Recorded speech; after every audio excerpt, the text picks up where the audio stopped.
I can't believe what he's done, that geezer. Oh, You know what, David should go first. You know what does my head in the most of it, yeah? Is that he's been here 14 days, and 14 days I've campaigned for him, I've stood up for him more than he stood up for himself. I've helped him mingle, helped him get into the group. And then he wants to try and make me jealous. That's really, really quite low down thing to do. And I'm not going to say nothing to him. But it's just me being too gung-ho as usual. Thinking, sticking up for the little man. Just going to let things ride, innit? But he just doesn't deserve to be here. David is playing games, and he's just, you know, he's trying to win at all costs, and that's just so not sexy. Some people like David, they're so desperate for a career afterwards. It's his last chance saloon for him. Joe's such a nice boy. He's a really, really lovely boy, and he has been gullible. But he said that he would have done the same on the outside world because he believed it.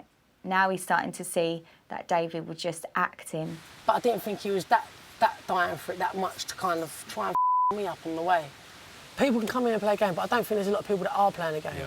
But there's playing a game, and then there's dragging someone else into it and trying to trip them up along the way, and he's tried to use me, chew me up and spit me out. And having no appreciation or gratitude for your taking a stand on his behalf. I tried to stand up for what I thought was the snake in the grass. That's exactly what he wanted to do. He wanted to argue from day one. It was him that was causing the arguments. Joey feels very betrayed, and I'm very disappointed in David as well.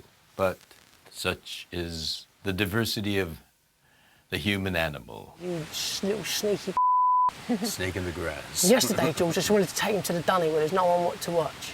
And just, you know, just get hold of him. Yeah, it's kind of humiliated me to a degree. Made me feel silly and made me feel quite stupid. I think David is basically that kind of person, a manipulator. The chicken will come back to roost. I'm so gullible, George. I'll believe anything anyone says to me for the first time. Well, I don't blame you. I would have too. And that's why I admired your sense of decency and fairness in standing up for David. I'm not even going to bring it up with him because that's exactly what he wants. Yeah. If I say to him, this is what you've done, he knows he'll start an argument and he'll raise the argument because he knows that'll be all over the tabloids, and I'm not going to do that. No, Joe. I'm going to be civil with him. I'll go and talk to him. I'm not going to make it awkward for everyone. And then just keep him at arm's length, you know. I love the way he just goes around camp all happy-jappy.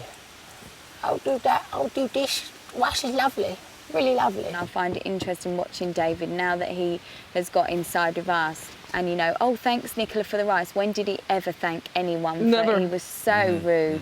Doing the chores. He's only been doing that for the past 2 days. He just used to go up on that bus on his own or get Joe away from us. You don't need to know that I know now that he's a conniving, sneaky little snake in the grass. You don't need to know that Nicola's told me, because it puts Nick in an awkward position as well. You live and learn, didn't you, George? Yeah. You live and learn. And, you know, that's going to be true no matter how long you live. Yeah. Funny old world, isn't it?